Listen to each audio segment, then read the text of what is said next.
Hey there everyone, Julio Coolis here, Coolis Firearms. We're standing here in Marlow, Oklahoma once again. Had a great weekend this past weekend.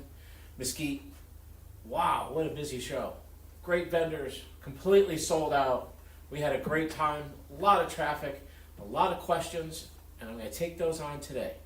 We're going to call the heading on this video, Giving Away a Gun and Expectations. But first, let's get to that gun. So this past weekend, here it was. It was on display.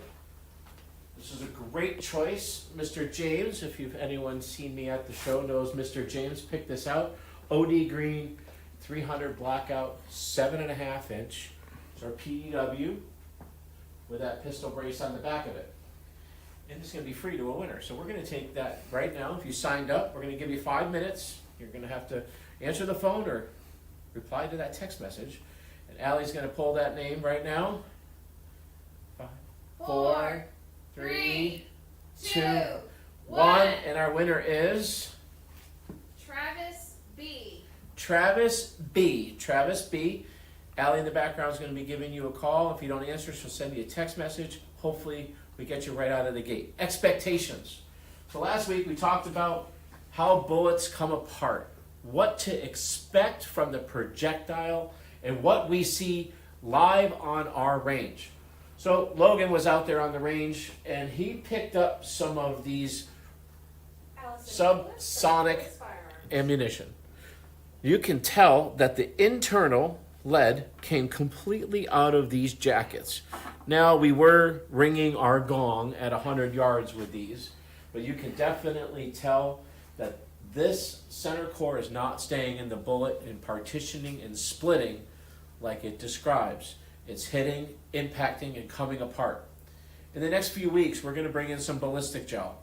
We are also going to show you some video of what we're going to be doing on some hogs, and we'll show you how and what it actually will do. Looks like Travis is answering the phone. You're the winner! Congratulations, you won the AR from the Coolest Garage. Yay! Yay! That's so awesome. I love the fact that Travis answered. But we want to talk about a little bit further on expectations. So this is our 5-inch firearm. We just installed the suppressor for a customer. This is an add-on service. They didn't buy the suppressor from us, but they bought the gun from us. So we charge a nominal fee. We get it on the gun. I go out on the range. I do some shooting. We do some testing. We make sure the site's zeroed for the customer. And I'm able to test the ballistics. What did I see? Well, I wanted to describe what you can expect out of your gun and how dirty your gun gets when you're shooting suppressed. You don't see these videos. If you Google it, do a little Reddit on it, you'll see that the gun inherently gets incredibly dirty. Now, 300 blackouts using pistol gunpowder. It is designed for a shorter barrel. There's not going to be as much residue. It's going to burn a lot cleaner. But even so, I shot both of these ammos. I put 20 rounds in the magazine. I shot 5. After the 5 rounds, I stopped, ejected the bullet. Now, this is the bullet that was in the chamber. You can see all of the unburnt powder around the bullet, around the cartridge itself. You can also look in the magazine, and you can see how dirty they are. You can give a little wipe, and you can see that's how dirty that cartridge is. Now, that's 5 shots. You take 30 rounds and put it in a magazine and start shooting. What is that bottom round going to look like by the time you get down there? It's going to be completely covered in unburnt fuel, unburnt powder. Along with the chamber being really dirty, because now that unburnt fuel is in the chamber, now you're taking a dirty cartridge and putting it in a very dirty hole, and you keep doing it over and over and over and over again. You'll come to a point where the gun's going to stop shooting. The bullet's not going to want to go in that chamber, and it's going to be incredibly dirty. How many rounds do you think we can shoot? Well, depends on a lot of factors, right down to temperature, barometric pressure. What ammo are you shooting? What suppressor do you have? What did you do the last time you shot the gun? Did you completely clean the barrel? Did you isopropyl wipe it down and get all of residue out of it, any cleaning residue? All of these are going to be a factor. But just know 5 rounds can be that dirty. Expect this to be a limiting factor in how many rounds you can shoot. Now let's take the next feed on. Let's talk about 5.56. 5.56 is designed for these long barrels, 11.5 to 16 inches. I've got our new 11.5 law enforcement version here, and I've got our 16-inch gun here. They're designed for a 16-inch barrel. If you're shooting it, a 5.56 out of a shorter barrel, let's say 10 or 7, or maybe you bought a micro in 5-inch. Well, all that unburnt fuel was going where? Again, it's going back in those cartridges before you shoot them. It's going back into that chamber. Then you put a suppressor up front. You're trapping all that gas from leaving. It's unburnt fuel. Where is it going to go? Right back in the gun again. How many rounds are you going to get to shoot before it stops shooting? Very limited.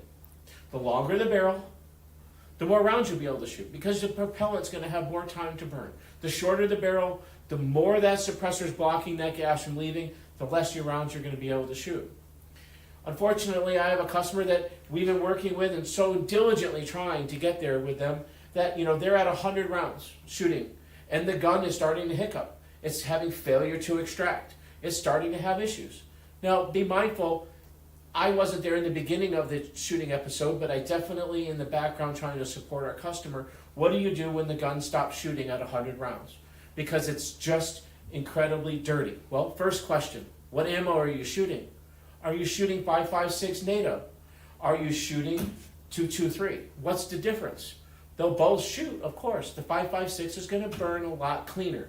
It's going to have less deposits in the gun than 223 is. What ammo are you shooting? Then, what was your cleaning episode? What was the temperature outside? Those things are all going to be a factor. But sadly, when you get into the shorter guns, the 5s and the 7s, your amount of rounds you're going to shoot is very limited. How fast were you shooting?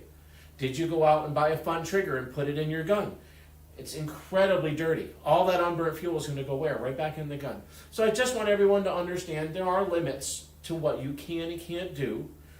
Please err on the side of cleaning.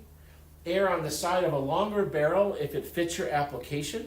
Be mindful that these 5-inch micros that we make, that a lot of other vendors make, they're limited. You're limited to how many rounds you can shoot before you clean it, and you're limited to accuracy. All right, end of video. Thank you to Tim. Thank you, Michelle. Thank you to Sophia. Thank you to George. Thank you, George. Every week we're there. You're there working so hard at Premier Gun Shows. We appreciate all that work, from taping down the wires to making sure the tables are up to keeping us safe at the show.